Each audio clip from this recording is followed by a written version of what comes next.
ആദ്യരാഗങ്ങളേറ്റുപാടുന്നു ഭൂമിയും വാനവും. സാക്ഷിയായി ഭാവുകങ്ങളേകുന്നു ശ്യാമമേഘങ്ങളും.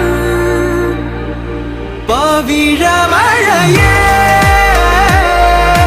നീ പെയ്യുമോ ഇന്നിവളെ,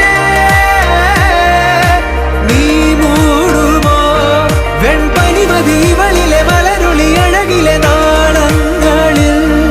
എൻ കനവുകൾ വിതറിയ താരകങ്ങളെ കാണുവാൻ കാത്തു ഞാൻ.